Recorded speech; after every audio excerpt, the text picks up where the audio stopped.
This episode is brought to you by Blink, an Amazon company. Think you're ready for Prime Day? With up to 50% off Blink Smart Security, you will be. With crisp HD video, real-time alerts, and two-way talk, you'll know the moment your packages arrive. Save big on Blink Smart Security, starting at just $19.99 with the Blink Mini 2 plug-in camera. Shop now at amazon.com/blink. Have you ever spotted McDonald's hot, crispy fries right as they're being scooped into the carton? And time just stands still. Ba-da-ba-ba-ba. Unfiltered discussions, unexpected guests. No topic is off limits, from sex and relationships to the human condition, personal anxieties, and so much more. The only talk show of its kind in the world. This is The Last Show with David Cooper. Hello and welcome and good evening, and for folks tuning in from the U.S., happy July 4th. We got just a great, wonderful, fantastic lineup for you tonight. Coming up on this evening's show, tattoos. Do you think you can judge someone based on their ink accurately? Turns out, you're wrong. Those stereotypes you thought you had about that skull and bones tattoo on your friend or enemy, that stereotype, it ain't it. There is a new study that reveals just how bad we are at guessing people's personalities based on their tattoos, even if we think we're pretty good at it, and that is what we'll cover in about 10 minutes' time. Then, there is an assumption that crime is worse when it's dark, and something like a bright lamppost can help alleviate that. But does darkness in the streets really affect crime, or are we just scaredy cats? And what we think about a dark city street is wrong. Well, a new study flips everything about crime myth and crime reality and light on its head, and that is what we'll cover with foreign correspondent Tony Five halfway through the hour. That is merely some of tonight's show. I think you're going to like the whole thing, and we'll tell you more about it as the train wreck that is the show continues throughout the evening. But for now, let's dive in. Want to be part of The Last Show with David Cooper? Call us and join the conversation. 1-888-505-6644. And in I've Had It With These Motherfucking Snakes on This Motherfucking Plane News, the most Australian story ever comes to us from Australia. Who'd have thought? Honestly, Australia is the only country where this story will make page 3 and not page 1, and here's what happened. A Virgin Australia flight from Melbourne to Brisbane was delayed after, get this, a snake was found hiding in the plane's cargo hold. Yes, Virgin Australia. You know, it's serious with them when an airline famous for laid-back flights calls in a professional snake wrangler. Now, before you panic, it wasn't some famed horror movie, venom-dripping monster. It was just a harmless little green tree snake, about 2 feet long. Or the direct translation from Australian, a Tuesday. The snake catcher who went after the thing, because of course in that country there's an occupation called snake catcher, said that when he first saw the serpent, he wasn't exactly sure what kind it was. In fairness, Australia has so many venomous snakes that airport lounges have anti-venom on tap. Probably.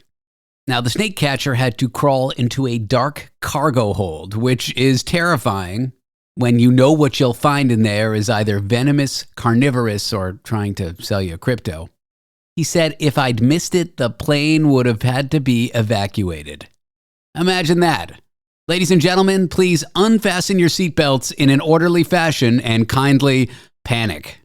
Now here's where their story gets great. The snake catcher grabbed the beast on his first try. First try! He's basically the Indiana Jones of Melbourne, but with worse lighting and no hat. And under a plane, and not Indiana Jones at all.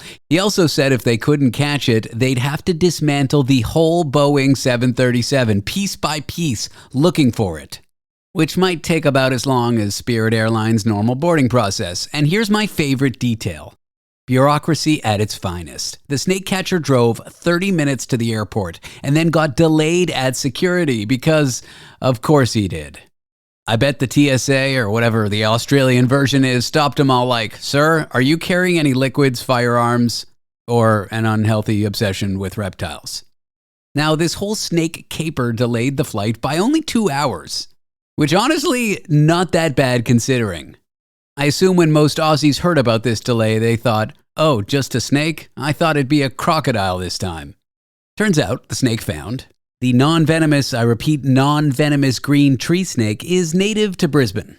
The working theory is that it was stowed away in someone's luggage during a previous flight to that city, which means somewhere there's a person unpacking their bag and thinking, honey, I swear I packed more snakes than this. Sadly, the snake can't be released back into the wild because of animal quarantine laws. But don't worry, they didn't put it down. It's now with a licensed snake keeper. Or I can directly translate into Australian here, someone they call a roommate. And honestly, this snake is doing better than most of us. Free airfare, a new home, no rent. I mean, the serpent didn't get to fly first class, but kind of won at life. So now, in the words of Samuel L. Jackson from the probably documentary Snakes on a Plane, I will say this but one more time. I've had it with these motherfucking snakes on this motherfucking plane. Australian edition. And in an athlete having a wardrobe malfunction and then getting an offer from a modeling agency news, these news categories are getting oddly specific. The universe has given us a story that can be only described as ball-out amazing.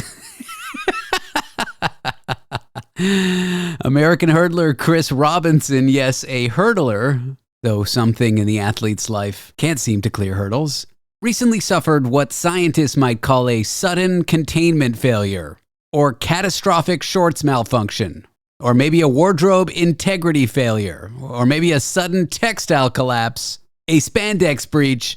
Well, anyway, the hurdler suffered it during a race in the Czech Republic. Now, during a 400-meter hurdles event at the Golden Spike Ostrava meet, Chris's, his baton made an unscheduled appearance out of his pants. And he went viral. Not literally. I hope not literally. I hope he doesn't have that kind of virus. Anyway, his equipment poked its head out to see if it could win a medal of its own. And honestly, it might have deserved one. That thing hurdled the hurdles and public decency laws in one fell leap. Now, Chris kept trying to stuff the snake back into its basket mid-race, but it was too late. The little sprinter had already committed to the finish line. And the athlete still won. He clocked his best time of the season. Somewhere out there, there's a Greek statue blushing. Oh, I forgot a pun from earlier. It's a brief encounter of the third kind. That one wasn't funny. Were any of them, though? Naturally, an underwear brand called Shinesty reached out to offer him a modeling deal afterward. They want him to promote their new Magnum pouch, I'm not sure I can say the next word on the radio, hammock. Yes, Magnum-sized. They even brag that the pouch is 47% larger than regular undies. Because the only thing more inflated than their marketing is their customers' egos. The athlete is reportedly open to this gig, which makes sense. If life hands you lemons, or in this case an unsolicited peep show, you might as well squeeze out a sponsorship deal. Another brand, Krakatoa, also wants in. Their CEO says their underwear keeps things separated and not slapping around. I wonder what they mean by things. And honestly, that sounds like both a product description and a marital vow. And here's the real twist. Despite the viral exposure, this athlete has not crumbled. He's been ranking in prize money this season, earning over $100,000 across various cities for hurdling. No word on how many of those checks were addressed to Chris Robinson and guest, and how much he has to split the prize money and with whom, or with what. Meanwhile, the Grand Slam track league he's been competing in just postponed their big final, saying it was for future sustainability. Or maybe they just realized that after Chris's earlier performance, nothing could top it. Literally, the man turned a track meet into track meet. I love my job. Their statement was full of buzzwords like storytelling and content and bold vision, but let's be honest, the only bold vision anyone remembers from this season is Chris's personal relay baton making a dash for freedom. So here's my takeaway. The man lost all his modesty, maybe a little dignity, but he won his race and he scored an underwear modeling deal. Honestly, if that isn't the American dream, I'm at a loss for what is. Up next, all those stereotypes you thought you had right about people and their tattoos. Whether you're older and you think that means they'll never have a job, or you see someone on the street and they've got ink that looks dangerous, well, your assumptions were wrong. What you thought tattoos revealed about other people's personalities are often not only incorrect, but the opposite. We'll dig in with someone who did this research about ink and flaming skulls and why you should get a tattoo that says no regrets instead of no regrets after the break. Want to be part of the last show with David Cooper? Call us and join the conversation. 1-888-505-6644.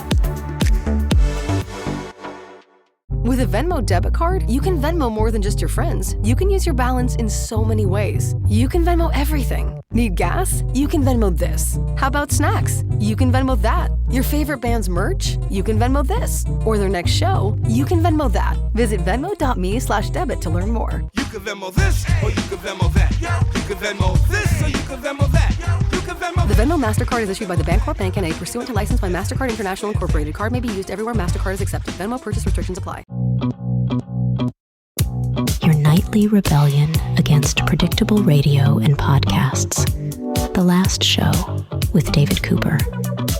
I remember when I got my first tattoo. My dad, of course, says I'd never work a real job, and that's sort of the very short version of how I ended up in broadcasting. But it turns out people snap judgments about tattoos, and what they reveal about their personality are usually way off. A fascinating new study digs into why, and we are joined by social personality psychologist William Chopik at Michigan State University to discuss who worked on this. Bill, welcome to the show. Yeah, thanks so much for having me. I am fascinated by your study as someone who, I feel like with young people, like Gen Z's, tattoos aren't what they used to be, but I'm at that weird cusp where I feel like judgments really changed with my generation. Like you could show arm sleeve tattoos in the workplace around the time I was entering it. So my question for you is, what really sparked your interest in people's judgment on tattoos? I think it was very much that, over the years it became more and more acceptable. And my parents are the same way. They would say, hide your tattoo. People will judge you. You'll never get a job. And, but yeah, attitudes have shifted.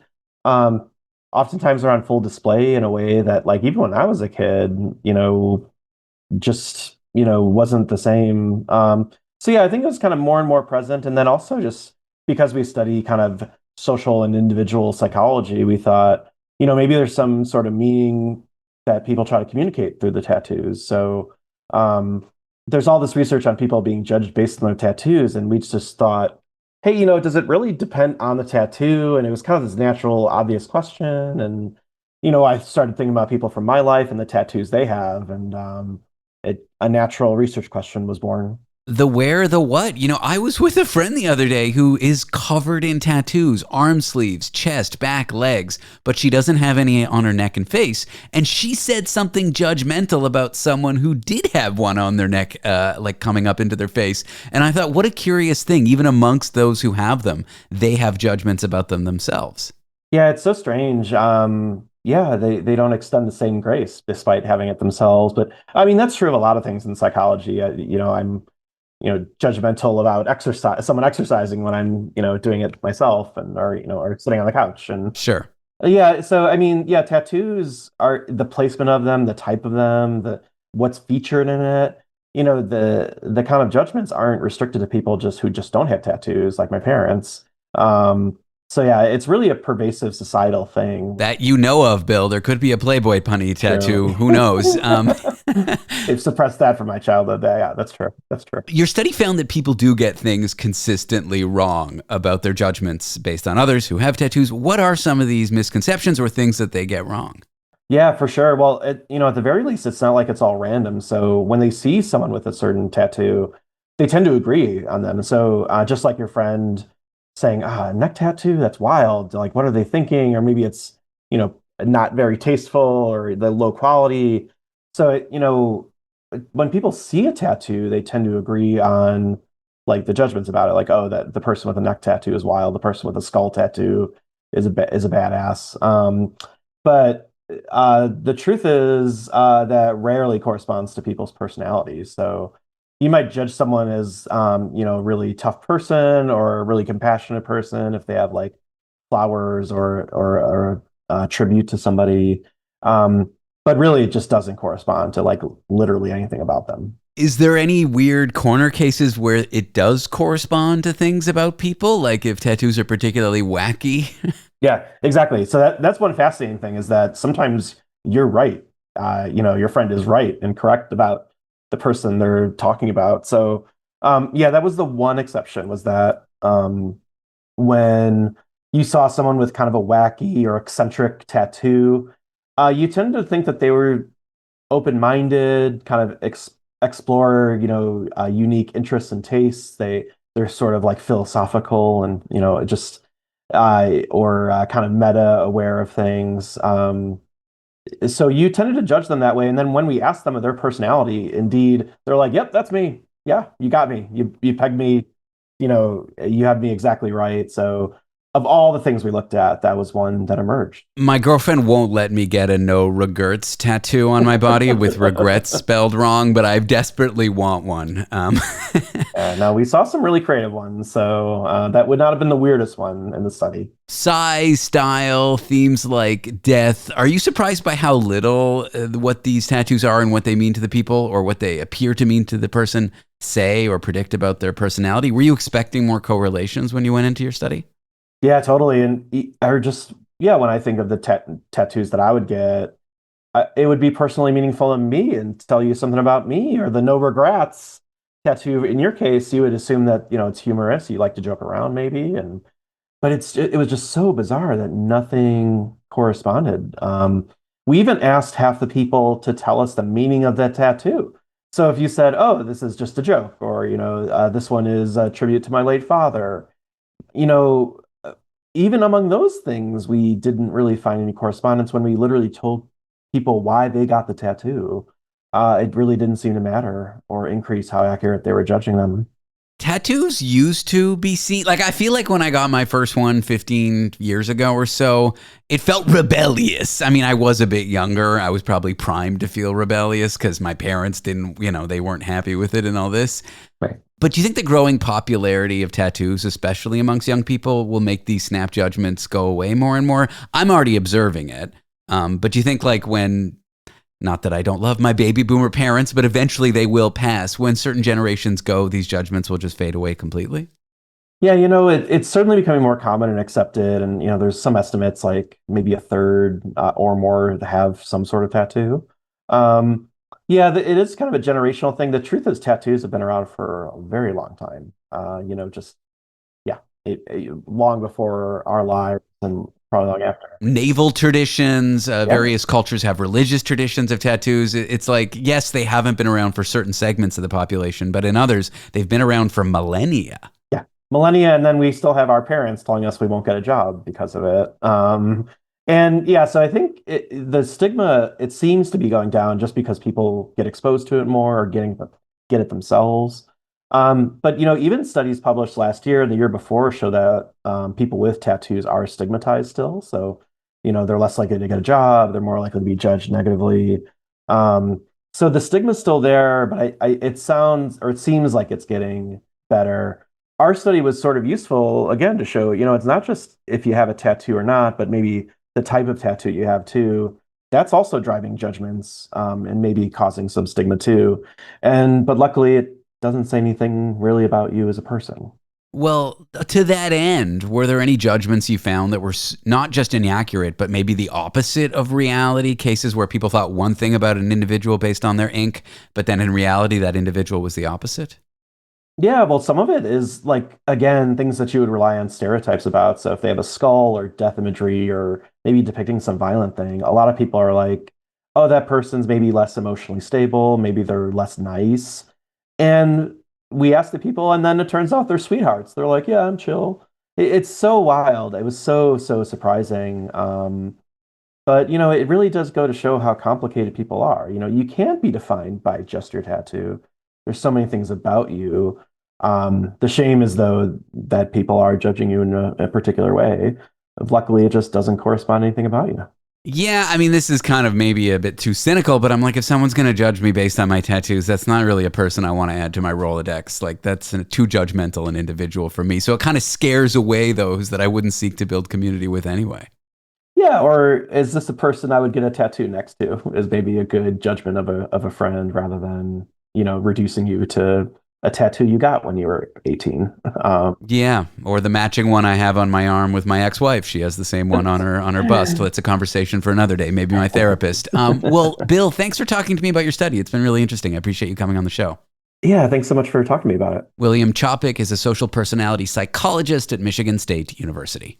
Coming up next, I'm sure you felt unsafe on a dark street. You've thought maybe if there were just some bright street lamps, I'd feel a little bit safer. There'd be less crime. A lot of people think that, myself included. But a new study digs into crime data and separates the myth of darkness bringing crime from reality. That's right, the correlation between dark streets and criminal behavior isn't quite as clear-cut as you might think. After the break, we'll dive in. Want to be part of the last show with David Cooper? Call us and join the conversation. 1-888-505-6644. At Sierra, discover great deals on top brand workout gear, like high-quality walking shoes, which might lead to another discovery. 40,000 steps, baby! Who's on top now, Karen? You've taken the office step challenge a step too far. Don't worry, though. Sierra also has yoga gear. It might be a good place to find your zen. Discover top brands at unexpectedly low prices. Sierra, let's get moving. The Last Show with David Cooper, where we apply quantum mechanical psychoanalytical astrotherapy to your problems. There's this assumption that crime's worse when it's dark outside, and something like a bright light can maybe help alleviate it, but does darkness really cause crime, or are we just afraid of the dark? A new study digs into 10 years of UK crime data to separate crime myth from crime reality, and what they found about burglary, robbery, and street lighting might make you rethink the way cities fight crime. I'm joined by special UK crime correspondent Tony Five. Who is just naturally dark, David? You didn't want to say that, did you? Hey? No, you said it, not me. And we are joined by environmental psychologist who worked on this study from the University of Sheffield in the UK, Dr. Jim Uttley. Jim, welcome to the show. Hi there. Thanks a lot for having me. So, Jim, I'm in an area in North Hertfordshire, Letchworth, where we had, I don't know why they did it, but a number of years ago, they switch off all streetlights about midnight, and it was a big sort of furore in terms of like women feeling unsafe coming home at night, because I live in a semi-rural area, so when the lights are off, it is actually pitch black. There's no like sort of like shop lights or anything else. It's really moonlight, which you'd have like ambient light like that, and then possible vehicle lights. So there was a big thing. I don't know whether they still do it. I don't really go out that late anymore. But for me, when the lights went out, I just became invisible anyway. So I feel safe. Well, it's just common wisdom is that darkness equals crime, and I'm not sure anyone's ever stopped to actually look at whether that's true, and you have. Well, that's it. So there's two things here. So like you were saying, Tony, when it's dark, people do often feel unsafe.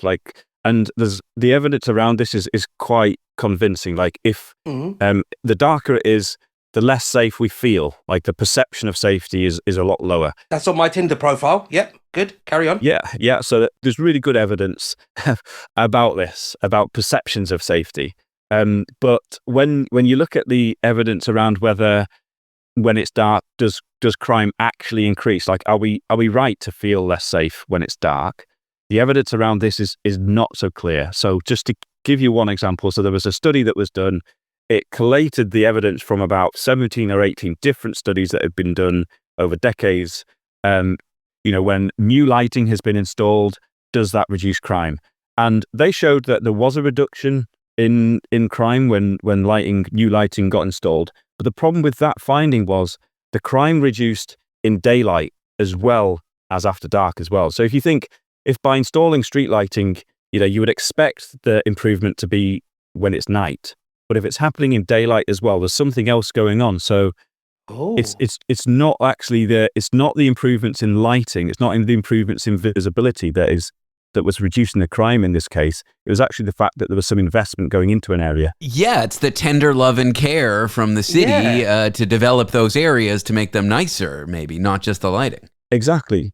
I guess if you can afford to put in the new lighting, then the area's got investment to put in it. There's probably maybe a different group of people that might be there. And it's quite interesting. I think, like, when I got this topic, I thought, well, it's quite common sense, right? If it's dark, you're going to get robbed, and if it's bright, you're not.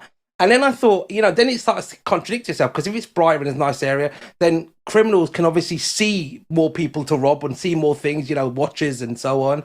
And then in the dark areas. And my way of getting over it was just walking around with my eyes closed. And I never got robbed. I got hit by a few cars, but I never actually got robbed by anybody.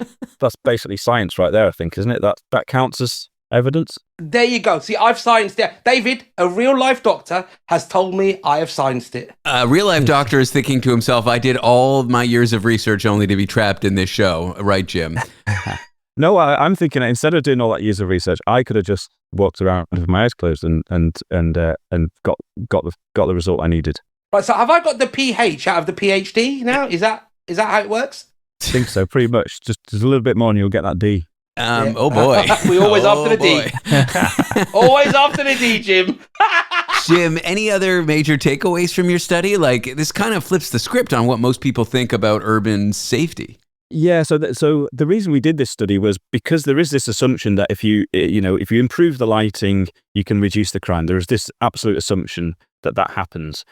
And so we wanted to take a step back from that and ask, well, first of all, we need to know, does darkness itself increase crime? Because if it doesn't, then street lighting is not going to make much difference. So that was the goal of this particular study. We wanted to see, does when it turns dark, does the risk of crime increase? So we looked at sort of 10 years of data in South Yorkshire, which is where Sheffield is, and essentially kind of compared in specific hours of the day.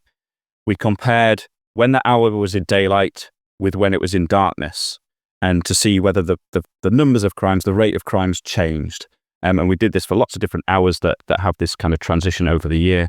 And what sort of crimes were you looking at? Sort of physical crimes? Were you looking at petty theft, car crime, or was it just an amalgam of everything? It was everything. So we looked at all crimes in totality, right, but then we broke them down into, I think there was 15 different crime categories. I can't remember all of them, but it included the main ones, like you mentioned, burglary, robbery, sort of vehicle crimes, criminal damage, that kind of thing. Yeah. So we looked at the risk of crime after dark in totality, but then also that how does that risk vary depending on what the crime type is?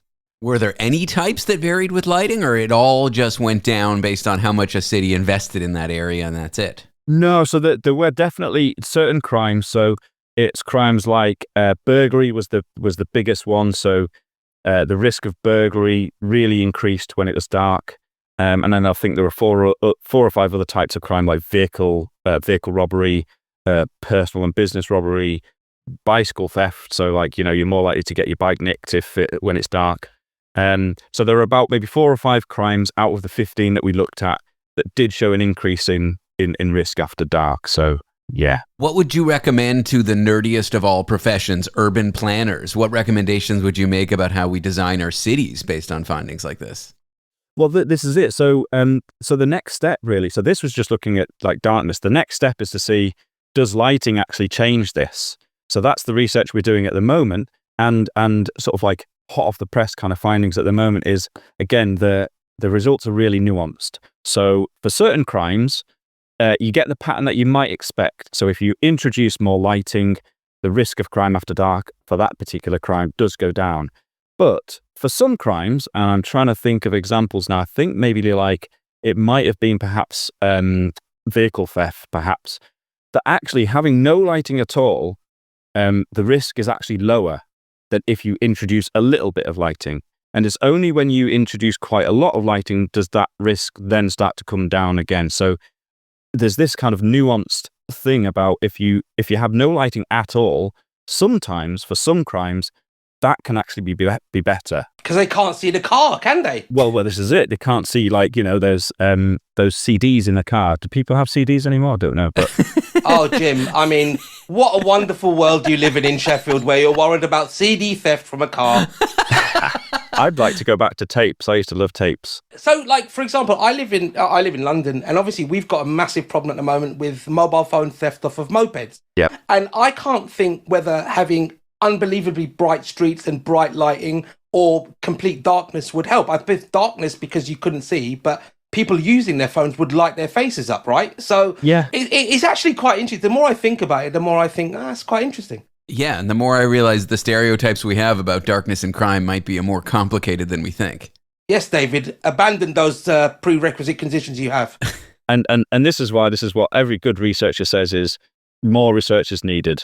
Therefore, keep me in a job. Give me more money. Well, Dr. Jim Uttley is an environmental psychologist who joins us for a low point in his career. This show, he's from the University of Sheffield. Jim, thanks for going over your research and having a bit of fun with it with us.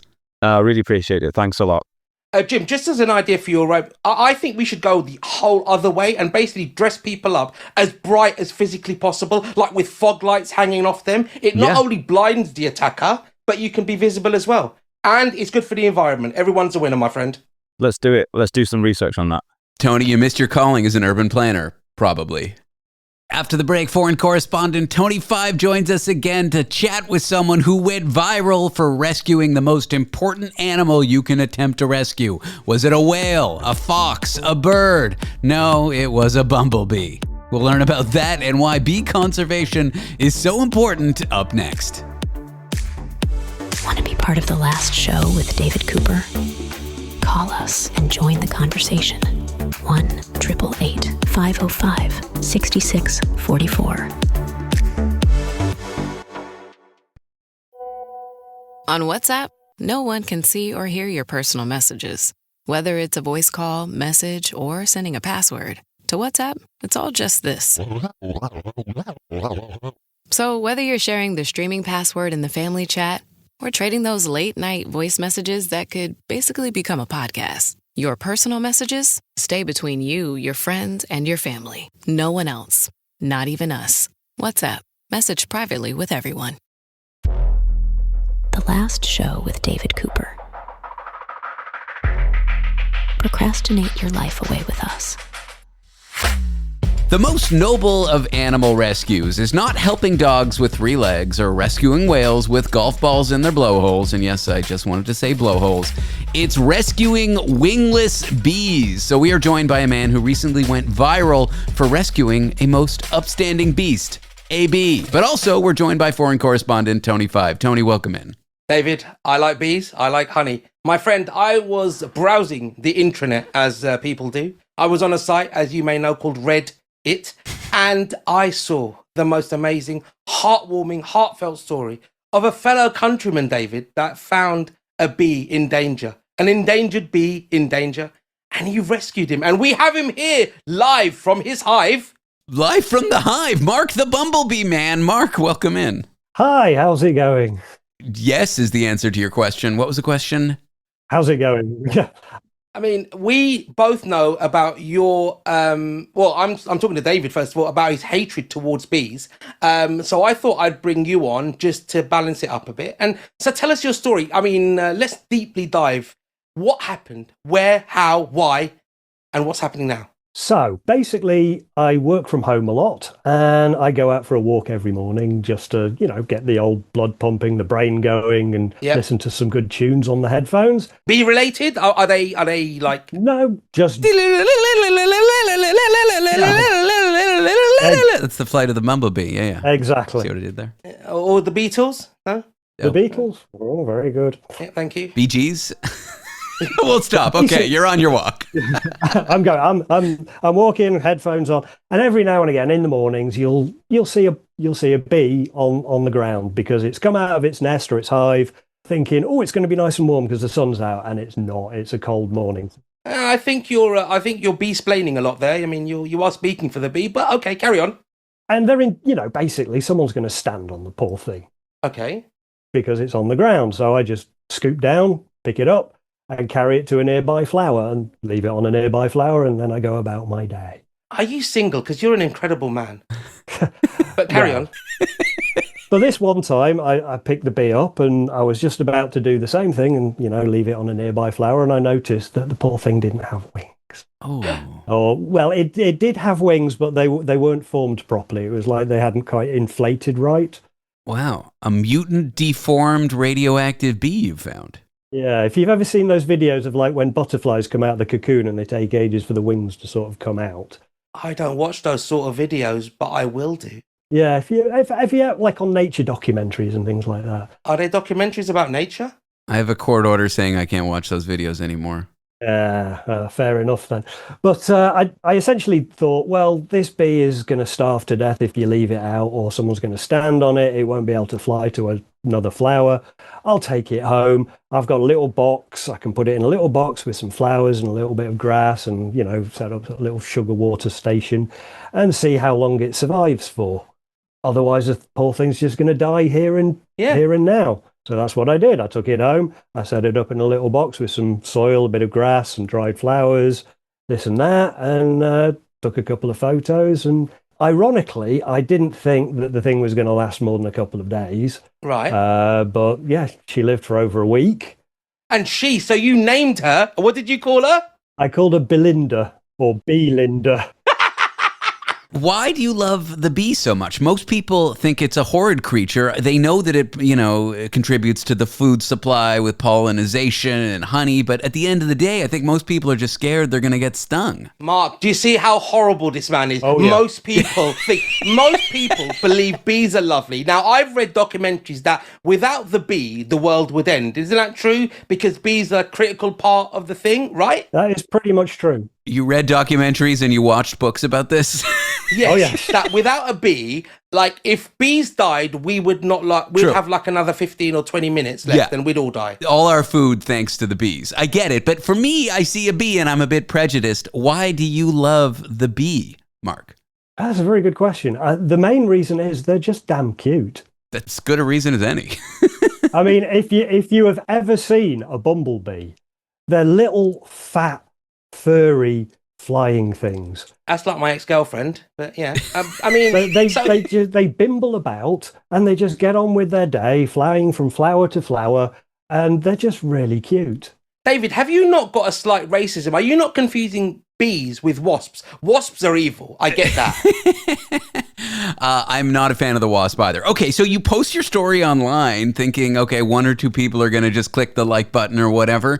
But people are taken by Belinda's journey, aren't they? They really were. And it all stemmed from one commenter who just said, oh, you're so lovely for looking after this poor bee. Can I send you a gift or something? And I just replied saying, you can if you really want to, but what would be even better is, there's the Bumblebee Conservation Trust. Send some money their way. So selfless. I would say give me your cash and give me all of it. That's because you're not a man of the people, David. No. You're not a man of the people. So, and just to get into it, the Bee Conservation Society actually thanked you publicly, didn't they? Well, the amazing thing was that post, they then posted up on Facebook saying, oh yeah, thanks to this, we'd raised like 200 and something pounds. Which was, wow, I wasn't expecting that, maybe sort of 20, 30 pounds, something like that. So I just went back on and said, the Bumblebee Conservation Trust said, thank you very much for, donating this much. And then literally the next day I had a message from them saying, that 200 and odd pounds that we said yesterday, that's now 3,000. Truly a man of the people, a joke I just wrote right now that I've never heard before. How does it feel knowing you raised money for this valiant creature that you love and that I hate so much? Yeah, I mean, to be perfectly honest, I was, blown away.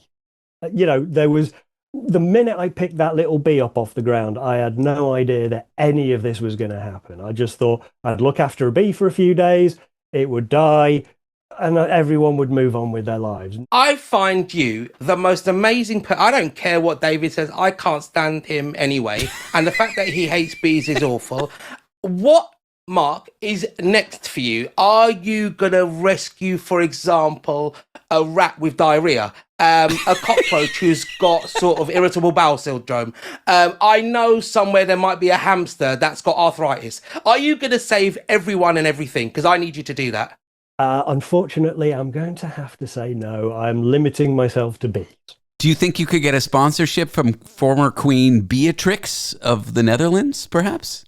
I mean, you've missed the obvious one, David. Beyonce. Beyonce, yeah. Yeah, the Queen Bee, of course, yeah. I'm not ruling anything out at this point. What would you like people to know about bee conservation? You are an unlikely, I want to say hero. He is a hero. For helping an insect that are dying off, that help us eat. They're a wonderful contributor to society, despite certain people not liking them. What would you want people to know about bees? I mean, all I'd really want to say is if you can donate, then donate. If you can't donate and you've got a garden, plant wildflowers or lavender, or anything that bees like. If you haven't got a garden, but you can put window boxes in, plant something in a window box. Just as long as the bees have food, they will feed us. Or if you have a radio show platform, bee conservationists. So I've done something good for the bees despite hating them. You have. Yes, despite the fact you dislike the bees, you're doing a good thing by having an idiot who loves bees on. That's me. Oh no, I'm the idiot who hates bees. You're the idiot who hates bees, I'm the idiot who loves bees. And I'm the idiot that loves the idiot that loves bees and hates the idiot that hates bees. So, do you know what? I think we're all there. I think you're incredible. I give you the Tony Award for conservation of bees. The first award. You won a Tony. Yeah. You've won a Tony. I'll be honest with you. I'll take it. And you've got that. And just to leave it there, I mean, what do you call a bee that keeps dropping things? Please don't, Tony. A Bumblebee. Great. What is the ultimate fate of Belinda? Belinda? Did she die happy with all the things she needed, or is she still around? No, she died about a week or so ago, but she was surrounded by flowers in her last moments. Died surrounded by family, love, and flowers. You can't really argue with that. No. You know, you could wish for a better end of life for people sometimes, and that bee's lived her best life. Mark the Bumblebee Man is based out of UK. Mark, thank you for joining us on the show. We appreciate your time. Thank you very much. Get out there, get some fresh air, and walk your cat. Up next, cats on leashes. More and more popular. I'm David Cooper. This is The Last Show. Put us in a box. Go ahead. That just gives us something to break out of. Because the next generation 2025 GMC Terrain Elevation is raising the standard of what comes standard. As far as expectations go, why meet them when you can shatter them? What we choose to challenge, we challenge completely. We are professional grade. Visit gmc.com to learn more.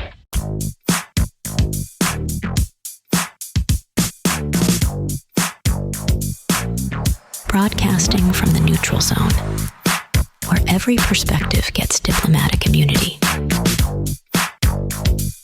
This is The Last Show with David Cooper.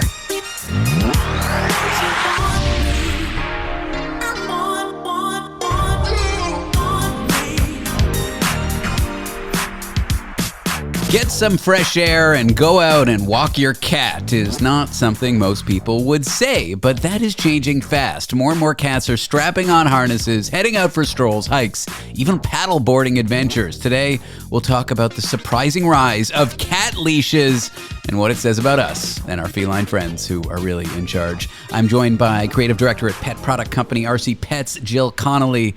Jill, what a pleasure it is to have you. Nice to be here. All right. Why do you think cat leashes have suddenly clawed their way into the spotlight? Like, these are not things I'd seen until 5 or 10 years ago on the internet. Yeah, well, I mean, I think you had this whole movement, in mid-20th century of bringing cats indoors. It was safer for the cat. It was safer for the birds. It was a way to extend your cat's life by 5 to 10 years by bringing them inside and keeping them sheltered. But the reality is cats are still a little wild. And, they want to explore. And so you have cats who rip up your couch and cats who are, trying to find excitement within confined spaces. And I just feel that at a certain point, we found people were asking us, well, does your dog harness work for a cat? And you're like, oh, we hadn't really thought about it. And there were a couple that did as we tested it all out. But we saw there was definitely a lot of people that wanted to have their cat explore the outdoors, but in a safe way that, was going to keep them safe and make sure that they don't get lost. And also make sure that, that they don't attack the birds and things that, are in the backyard. So yeah, we decided to design our first cat-specific harness, the Adventure Kitty harness. It came out in 2018, and it's just been a straight shot to the top on that one. Like hotcakes. You sold what, like 500,000 of these things? Yeah. I am a firm believer, unless you're like, I don't know, at a farm or something, you should keep your cat inside. But there are downsides. Like the upsides is sure, cats are lovable, murderous creatures who kill like 1 billion birds a year, sometimes for fun, not even to eat them. So there's and plus diseases and fights and car accidents, and there's a whole list of reasons, and there's a lot of different opinions here, but why I think you should keep your kitties inside in cities. Having said that, something is lost, and that's your cat's adventurous spirit trapped indoors, like you say. Yeah, they like to explore. And I also find that, a lot of people are wanting to share a lot of their experiences with their pets.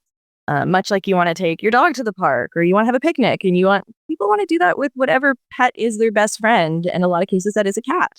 So this allows you to easily bring a cat along with you and have them explore and share in that experience with you, but still being just nice and safe and close to you. Tomato, my cat, is my best friend. I, in return, am his captor. Okay, let's talk about this harness. You mentioned your dog ones were kind of, sort of, maybe working for cats. What makes a cat harness different than a dog harness? Definitely the fit of the harness and the way it goes onto the cat. So we have a 2-buckle system so that it doesn't have to go over the cat's head, because we found very quickly that cats don't love harnesses or things being pulled over their head. So it allows the cat to kind of step into it before you do it up. But the main thing with a cat is that you need the adjustability to ensure that you can get that right fit, because the way their shoulders, they can prowl, they have this very slinky way that they can move and back out of things really easy. And so you want to make sure that you have a harness that has enough adjustability that, depending on the length of the cat, the weight of the cat, all those things, you can make sure that you've got the right fit. Now, what would you say to me? I've actually tried one of these things, and my cat just sits on his butt, and he's dragged around, and he doesn't like it, and he acts like there's something on his person. It's as if I put some blanket over you that you didn't want on you, and you just shake it off. He will not, and I've tried, and we tried at a young age. He didn't like it from a young age. Am I doomed, or are there things I could do to be getting my cat? Keep in mind, I just bought whatever cheap one the pet store had. I didn't buy a nice one. I'm not even sure I bought one designed for cats specifically. I mean, it's patience. It's patience, right? It is definitely, cats and dogs are different. And it's patience with cats. We say adventure cats. At the same time, it's their adventure. It's not often your adventure. You're going along on their adventure. And there is a little bit of patience on what they want to explore and the pace that they want to go at. Typically we suggest you start by having the harness in the room with them and by their food dish. So as they're eating, they can smell it and they know that it's there and it's nice and it's not anything that's going to attack them. And then you gradually start to put it onto the cat. And then you have them in the house, just walking around with it, feeding them treats, just doing your day to day. And then they just get used to wearing it. So it's not anything that's imposing. I see. My cat's not food motivated. He doesn't really like to eat. He's catnip motivated, but that turns him into not a good kitty. This is not a cat you want around. He likes the nip. We keep it from him. It's a point of tension. Are there any other wild cat product ideas that you've seen and you just thought, wow, that has gone too far? Or is there no such thing? I mean, I think pets like kids, there's no limit on what we will do for them.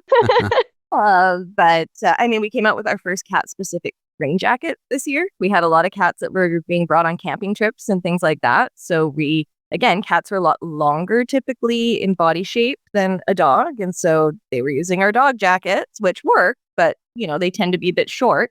So we did come out with our first specific cat rain jacket, which had harness access, of course, so that you can use the zipper to get at the harness so that the cat can wear the harness underneath. I've seen videos of cats on paddle boards, picnics, even in the snow. Is there a limit to what an adventure cat can do? I might draw the line at skydiving myself. What are some of the wild things you've seen? Definitely, we got lots of paddle boarders. It depends on the breed of cat. A lot of people have Bengals or Savannah cats. One of our main influencers that we work with, Findus the cat, is a Savannah breed, and that cat does everything. They love to paddleboard, be in the snow. There's no limit for some cats. But I think it really does depend on the cat. They all have a different personality, and you kind of have to gauge their comfort level on the situations. Not all cats like water, but some really do. So, I wouldn't. You also get a lot of boaters that have cats. And so we have our life jacket that gets used in those situations. The harness has been nice for that as well when they're mooring and they want to make sure that the cat is still within the deck. But a lot of people that boat a lot will have cats on board. Are you a cat person yourself? Do you own a kitty? I don't own a cat. No, I have a dog. So I could tell because you were talking about breeds, and most cats are bred like my cat, and the breed is very fancy. It's domestic street urchin. Yes. Most cats are just like a mix of who knows what. Yes, exactly. Yeah, no, I have had cats in my life, but right now I have a dog that's not a super fan of. So. Yeah, that's my main reason for not wanting to walk my kitty in the streets here in Manhattan. A, he wouldn't like it, and B, he wouldn't last on those streets. There's dogs out there that are hard. He's a soft kitty. Colors, weird things that you've seen in terms of design of cat outfits and harnesses. Can you go really out there? Yeah, I mean, basically with the fabrication, we can do any type of print. We offer printed versions, solid colors, air mesh, as well as a couple other different fabrications. We also do just a plain webbing harness, which is a good starter one because it's not as full coverage, so it feels a little lighter on the cat. But yeah, no, there's no limit really on what we can do. I think we get a lot of requests for, bright, I think, just so that it does stand out. Yeah. That's my worry also. I put a cat on the harness, the leash breaks, he takes off, I never see him again. But I guess a little collar could help with that. Any advice for pet owners curious about getting into this, curious about introducing their indoor cats to the outdoors?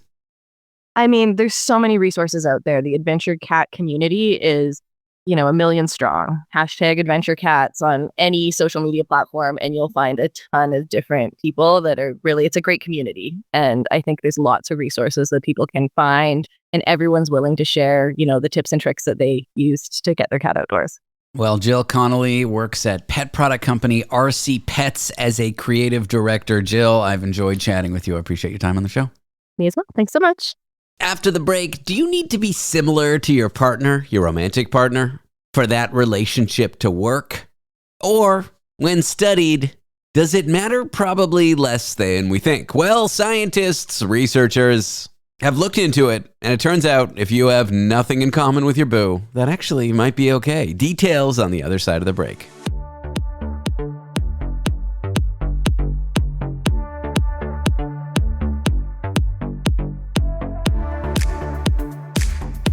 Want to be part of the last show with David Cooper?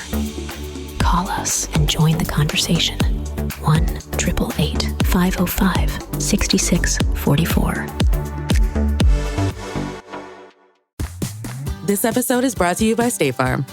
Knowing you could be saving money for the things you really want, like that dream house or ride, is a great feeling. That's why the State Farm Personal Price Plan can help you save when you choose to bundle home and auto.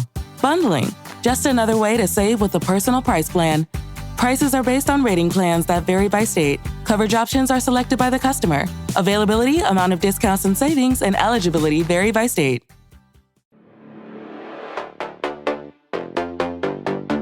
The only talk show with an introduction that mentions its own introduction. And that's happening right now in this introduction. The last show with David Cooper. I'm begging for a mention. Yeah, you just want attention. I've always held that the more similar you are to your partner, the better off you are. Having a little bit in common with your girlfriend, boyfriend, or husband, that's supposed to be a good thing, right? Well, shared hobbies, matching personalities, and similar values, all stuff that we think make relationships work. But what if that's actually not true? There is new research that flips that whole idea on its head. And if you're not similar to your romantic partner, that might be A-okay. I'm here with someone who worked on that. She's a psychology researcher at the University of Michigan. Her name is Annika From. Annika, thanks for joining me today. Thanks so much for having me. Let's get into myth busting here. Why do so many people, myself included, think similarity matters so much in relationships when it would appear the data doesn't necessarily back that up? Yeah, so we do find that thinking you have stuff in common with someone, thinking that you're similar is potentially a positive thing. certainly affects sort of who we become friends with and enter relationships with. So it is important in that sense to at least have perceived similarity. But we see actual similarity doesn't seem to have the same effect for relationships. So perceived similarity, actual similarity, what would be some examples of both? Yeah. So, being the same age as your partner, for example, is an example of actual similarity.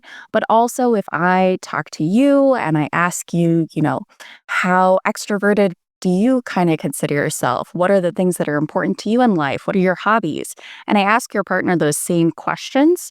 It doesn't matter how much your answers align. And that's the actual similarity piece. Whereas if I asked you, how similar do you think you are to your partner? Do you think you share values and like to do the same things? Saying yes is sort of this positive indicator for your relationship. So feeling similar and actually being similar. Feeling similar is the powerful part. When you actually get to the specifics, it may matter a bit less. Exactly. It's kind of interesting. You reviewed studies spanning like a whole swath of time, nearly a century. Were there any old studies that you looked at that were pretty outdated, maybe in hilarious ways? Yeah, I'm trying to think. There's a lot on the less hilarious side. Sure. That we've sort of, like statistically, in terms of our methods for sort of measuring similarity, we have gotten a lot better at that, even, in the last sort of 5-10 years. Of course, you run into the issue of old studies being done with romantic couples. They're all assuming they're men and women, married if they're living together, things like that. Whereas we don't have those assumptions in today's research as much. So. I imagine maybe less hilariously, some studies from 100 years ago might come off a little sexist today by today's standards or something like this. Of course.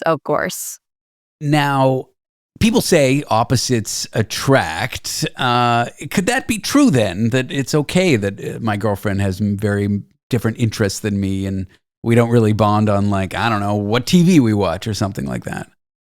Yeah, so we don't see a ton of evidence for opposites being sort of overly positive for relationships, but they don't seem to matter really.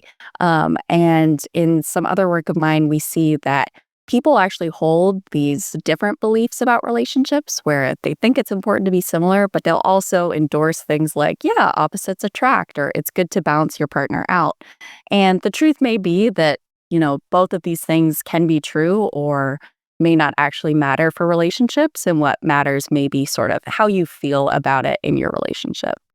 Were there similarities, actual similarities that showed stronger links in relationship outcomes? Maybe things like race, education, things like that, where if you see a couple on average, if they have these things similar, that they're more likely to stay together, have a positive outcome, that sort of thing?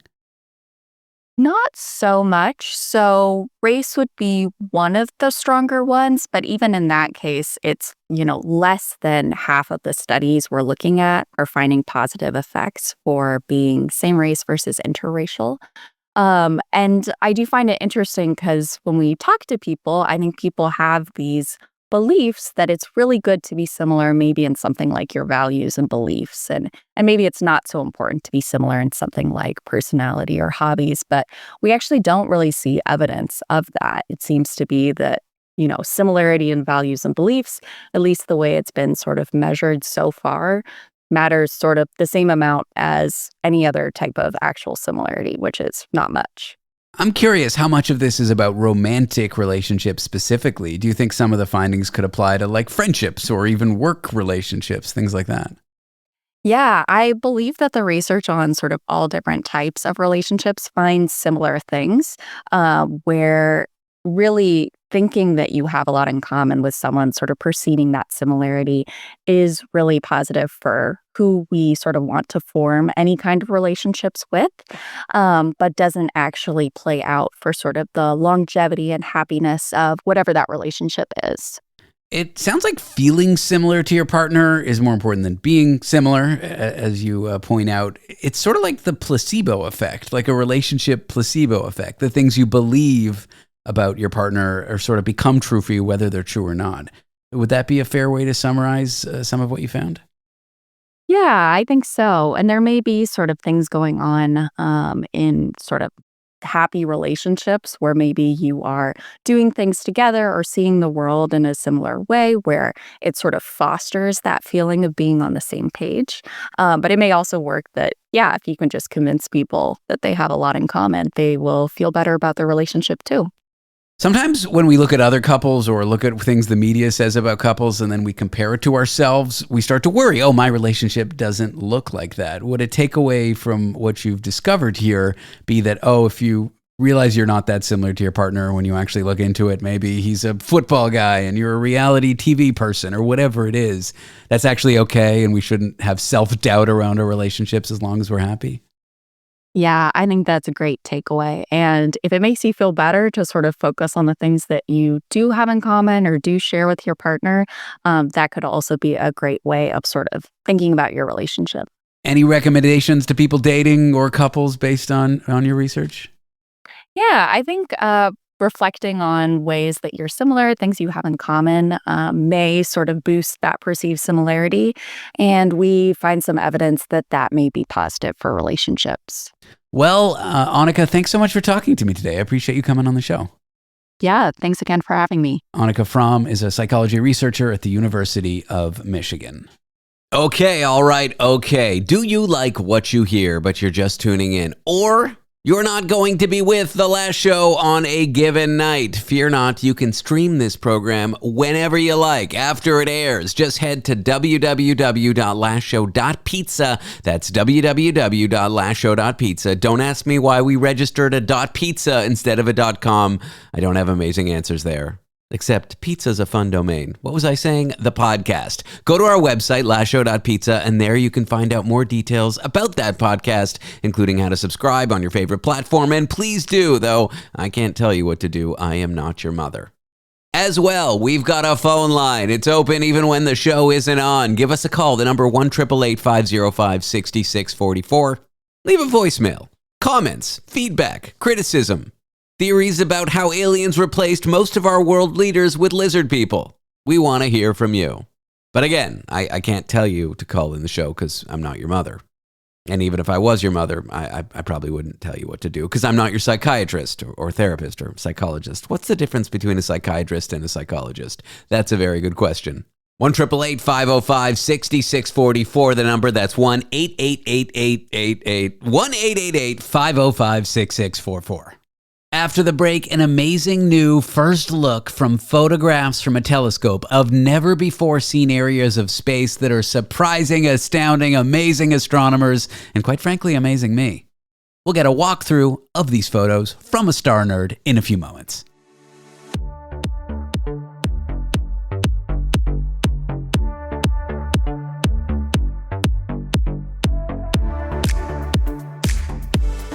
Part of the last show with David Cooper?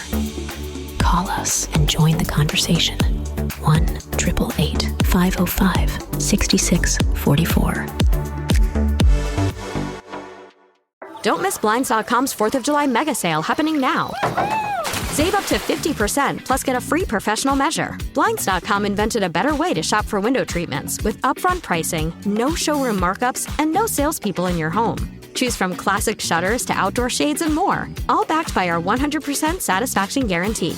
Don't miss Blinds.com's 4th of July mega sale. Save up to 50%, plus get a free measure. Rules and restrictions may apply.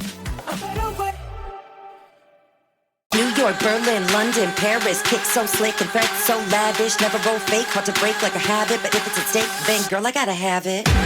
Where David Cooper applies NASA-level precision to decoding mixed signals from both space and significant others. This is The Last Show with David Cooper. Review videos. That's when someone online looks at something and reviews it. And that's what we're going to do in audio format with Dr. Jesse Rogerson, an astrophysicist at York University who co-authored the book Daydreaming in the Solar System. That's available wherever books are sold. We are taking a first look at Vera Rubin. And I'm not talking about the wonderful deceased astronomer. We're talking about the telescope named in her honor. Jesse, welcome to the show. Hey, thanks for having me. This is amazing stuff. Indescribable. We will do our best to describe it. This telescope was built, and I remember when James Webb, I'm not even sure James Webb, these pictures were like that scientific. I think they were more like for the public. I remember the first look of the images from that and being wowed. Walk me through what this telescope is and what the images that we're starting to see are. Yeah, when we do these, when astronomers finish building a telescope, they put out like a first look image or a bunch of images, and the goal here is exactly what you said, to like show the public, like, look how awesome this is. And they do clean them up in a way that an astronomer would normally not look at them. It doesn't mean that they're not that they've reduced the scientific value. It's just like, for example, when an astronomer is looking at an image, we don't care if it's the beautiful colors. We just want to know how bright or dim something is. And a lot of the colors aren't quote unquote accurate because they're shifted into maybe the radio spectrum or the microwave spectrum. Right, exactly. To the naked eye, these things you can't see because as objects are moving far away from us, the light gets longer and invisible or shorter. I don't know. Red shifting, blue shifting, green shifting, two shifting. Yeah, so the goal here is to show off, basically. And like there's like this telescope, the Vera Rubin telescope, has been built over the last 10 years. It's in Chile, the northern part of Chile, on top of a big mountain. Probably the second best observing site on the planet, next to Mauna Kea in Hawaii. It's an 8.4 meter optical telescope, and this telescope has the capability of taking pictures of large sections of the sky, wide field view. But also very, very deep at the same time. Normally you kind of get one or the other. Like the James Webb Space Telescope is really good at deep images, but not really good at wide field. So this one is wide field and deep at the same time. So much so that it can take, its goal is to take an entire snapshot of the entire visible sky, which is about half the sky to any one place on the planet, a whole snapshot every 3 nights for the next 10 years. Okay, in much more depth than most telescopes can do. So you're re-imaging your entire sky every 3 nights for 10 whole years. That is an ambitious project. It's a really, really one of the best cameras ever made. And they just released these 4 groups of data to show off how good they are. Well, how good are they? What exactly? Oh my gosh. Well, let's take a step back. When we do a wide field, is that what you called it? Yeah. Are we looking for things like supernovas or comets or asteroids? Like what are we? I know with James Webb, we're looking deep into the early universe. With this, what kind of objects are we looking for in our celestial skies? Yeah, it's the same objects. You're just you're looking at them for different reasons.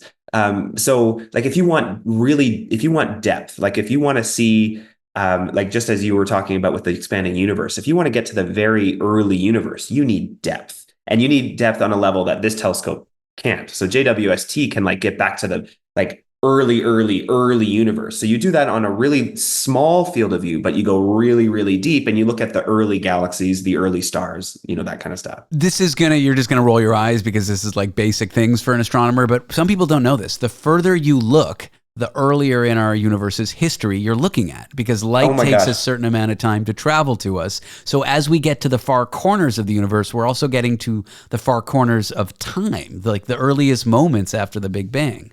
Isn't that a little bit mind-bending? Oh my gosh. I was just talking to my wife about this, and she still like looks at me every time I talk her about this like light travel time, and like she looks at me like, you're crazy. And because it does sound insane, right? Where it takes time for light to travel. That's a simple fact. But you and I don't notice this on our times or on our like physical scales because the distances are so small, it seems instantaneous. But when you get to the size of the universe, you have such large distances that it takes an appreciable amount of time, millions of years, billions of years before the light gets to us. You're literally looking at when the light was left the object billions of years ago. You're looking back in time. It's wild. All right, nerdy stuff aside, the Vera Rubin telescope, what are some of these images that have been released? Okay, so the first one, they have this cosmic treasure trove image where I encourage everybody to Google it, Vera Rubin first look images, and just pour over the first image. You can zoom in really far. You can zoom out to see how big it is. It's insane. But I want to talk about there's one that they did about asteroids. So I said that they're going to re-image the sky every night, or every 3 nights, sorry. So a fresh image of your entire sky every 3 nights. The reason that's so important is because we can look for things that change on short time scales every 3 nights and on long time scales as you build up your data set over 10 years. They released this first look image of all the asteroids they found in like 10 hours.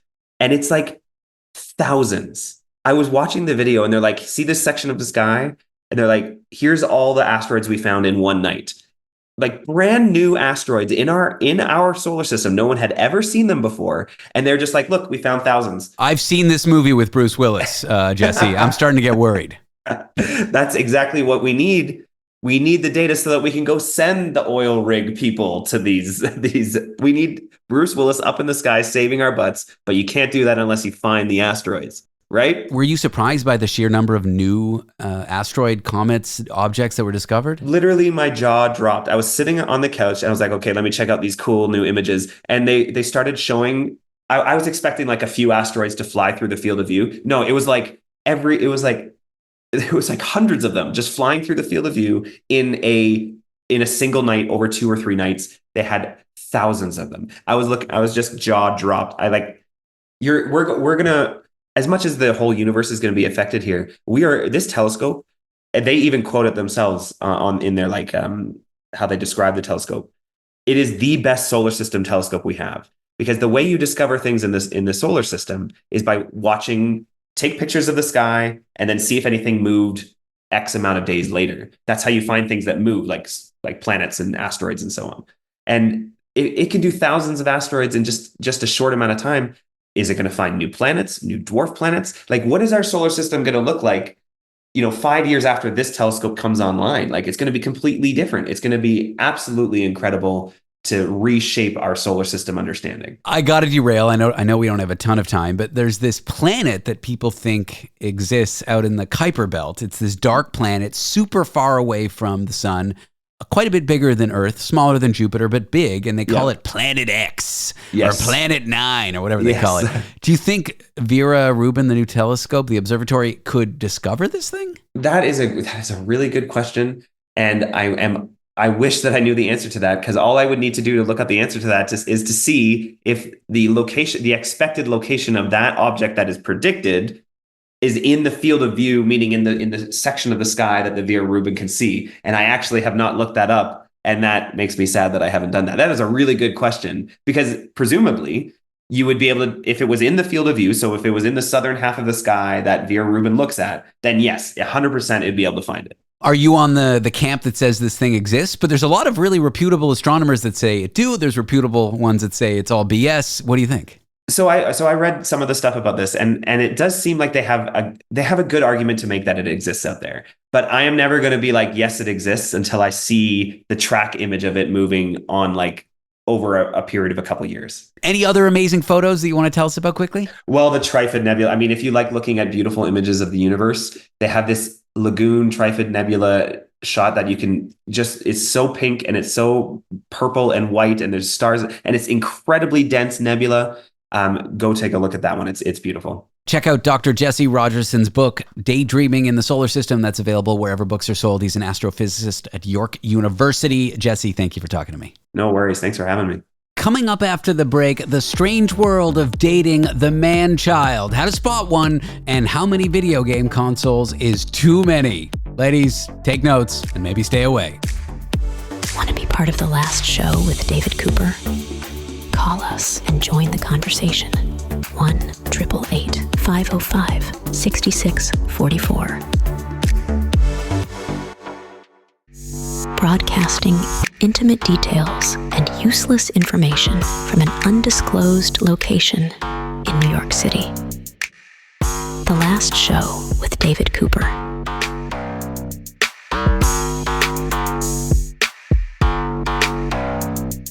Let us dive in to the weird world of the man-child. No, not a fun comic book character, but a guy with the maturity of a middle schooler and the conflict resolution skills of his broken Xbox. Relationship scientist Dr. Marisa Cohen joins us, and frankly, I feel a little personally attacked that my producer thinks this topic is a good one for me to cover. She is also a relationship expert at dating app Highly. Marisa, welcome in. Thank you so much for having me. Let us define, rigorously perhaps, the phrase man-child. This one gets thrown around a lot, and yes, I'm looking at you, ex-wife. But what does it mean when we say a dude is a man-child? So first, I just want to share that this is not a scientific term. This is a term that's become recently very, very popular as a result of Sabrina Carpenter's new song. But a man-child is basically an individual who lacks any emotional maturity. So that can include lack of self-awareness, lack of conflict resolution skills, inability to self-regulate, and perhaps inability to communicate effectively, and a lack of empathy. So a lot is all thrown into that definition there. I'm furious at my producer. Stop describing me. How can someone spot a man-child early on when they're dating him? I feel like the honeymoon phase of dating, you don't notice these things. And then as you start doing real stuff together rather than just candlelit dinners, that's when you start to notice these signs. What are they? How do they first present themselves? If I'm a woman dating a guy or a guy dating a guy, how can I spot this stuff? Well, first, to your point, the honeymoon phase is a wonderful, exciting time in a relationship, but it is also a time in which many people ignore red flags because they're just not as easy to spot at that point. And the honeymoon phase can last anywhere between 6 and 18 months. So, you really want to be on the lookout for those red flags, and also want to share that absolutely anyone can be a man-child. This isn't only for men, but this is just any person that lacks emotional maturity. And just some things to look out for would be an individual who is unable to communicate effectively. Maybe they shut you down. You try to bring up issues that you have with them. They might be a person who lacks the ability to take your perspective, so there's no empathy. They're a person who might not validate your needs or even listen to your needs. It also might be an individual who gets very defensive anytime you try to engage them in conversation. It may initially be difficult to spot in those early stages of the relationship, and that's why it's important to have the deep conversations to really get to know about the other person. There's this great quote from a cartoon I like. It's when you look at someone through rose-colored glasses, all the red flags just look like flags. And I feel like that's the honeymoon phase, right? Yes. Yes, I love that. Why do people end up with man children despite maybe seeing these signs? Like, is it naivety? Is it wishful thinking? I'm coupled up and have been for a long time. When I started dating my girlfriend Miranda, the apps were kind of a novelty thing. They weren't the culture. Is it just dating's really rough out there, so people ignore red flags, or is it something more? So what I do want to acknowledge is dating can be quite challenging, and some people may just not see these red flags. And even when they do see the red flags, they may feel as if this is something that can be overcome throughout the relationship, or they are more focusing on what they believe their match or their partner's potential is rather than how they are truly presenting themselves. So they might be looking to see the best in a person, which may not be what that person actually ever achieves within the context of that relationship. Interesting. Yeah, seeing the best in people. I feel like that's such a good quality, and you shouldn't try to cynicism yourself out of seeing the best in people. But on the other hand, that can really cause you to ignore things in man-children and keep on dating them. Absolutely. I mean, it's nice to have a glass is half full perspective, but you also want to make sure that you are acknowledging what is in that glass. Yeah. Yes is the answer. Now, is it more likely someone is a man-child if they've never been to therapy? I say this because you mentioned one of the traits of a man-child is that they don't have self-reflection. I feel like those who don't engage in any attempt of self-reflection may not have been to therapy before. Side note, should we only be dating men who have been to therapy? Great questions. So I'm a little biased here being a therapist myself, and I would like to tell everyone you should absolutely go to therapy. But in reality, therapy is incredibly important. It helps enhance your self-awareness. It allows you to engage in reflection in ways that you might not otherwise do so. Now, this doesn't mean that there's a one-to-one correspondence, meaning if you have been to therapy, you are not a man-child. Everyone has their own skill set. Some people are just more naturally reflective. They are open to doing the difficult work. Everyone also has their own level of emotional maturity. So like their ability to understand their own emotions, their ability to employ coping skills when necessary, their openness to hearing feedback from others and learning and growing. So this is not something that you can only learn if you've been in therapy, but for sure it can help you ask the difficult questions and maybe pose some questions that you otherwise would not have thought of. Can a former man-child grow up? You talk about emotional maturity. Maturity is just that. You start at immature, you get more mature. I'm sure if you asked for a portrait of me and my character for my ex-wife, you would get that of a man-child. I'd like to think I've grown a little bit in the last, 10 years since we split. 15? I don't know how long it's been. I should probably know that. Can they grow up?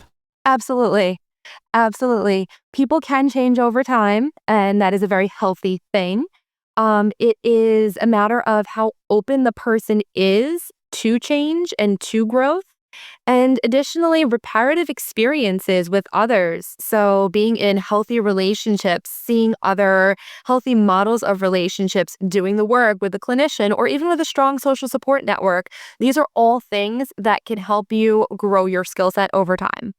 Are there specific red flags that would really trigger you to believe that someone's a man-child, like blaming their exes for all their problems, or never taking responsibility, or always wanting to be right, or never being able to sit down and have a close conversation? What would be some things that if a friend listed the traits of their partner, you'd be thinking in your head, that's a man-child? You literally hit the nail on the head. Like everything you just asked, those are the red flags. Oh. People are constantly engaging in conversation about previous relationships. And these need not even be romantic relationships, just friendships or familial relationships. And they're constantly blaming everyone else or saying that it's the other person's fault. They didn't learn anything from that experience. You know, it takes two to tango. There are many people involved in a relationship. And if something goes wrong, we should be learning and growing from that experience. Another big red flag is defensiveness. So just simply shutting down conversations and throwing it back on the other person. That can be very problematic. Stop talking about me. No, if every turbulent situation you get yourself in, there's a problem, like with everyone, you're the lowest common denominator there. You're the common thing. If everywhere you go, someone else is the problem, you are the problem. So if someone is describing all their past relationships, it's all their ex's fault. The only thing in common there with all those relationships is that person. And this need not be a big, bad, scary thing. This just may be the perfect opportunity to pause, take a look inward, and figure out, like, is it something about the way in which I'm communicating or interacting with others? And what can I do to learn and grow from this situation so that it doesn't happen again? How many different gaming consoles is the number where you think, okay, this is a man-child? Is it 14? Is it 15? If I own, like, every Xbox, every Nintendo, every whatever? 5. 5.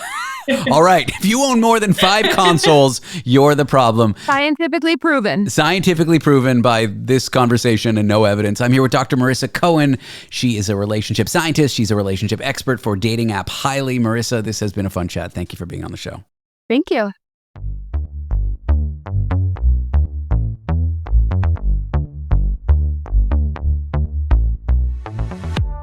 That's the show. Thanks so much for tuning into it. I hope you have a very nice weekend, and we'll catch you on Monday night. I am David Cooper, and this is The Last Show.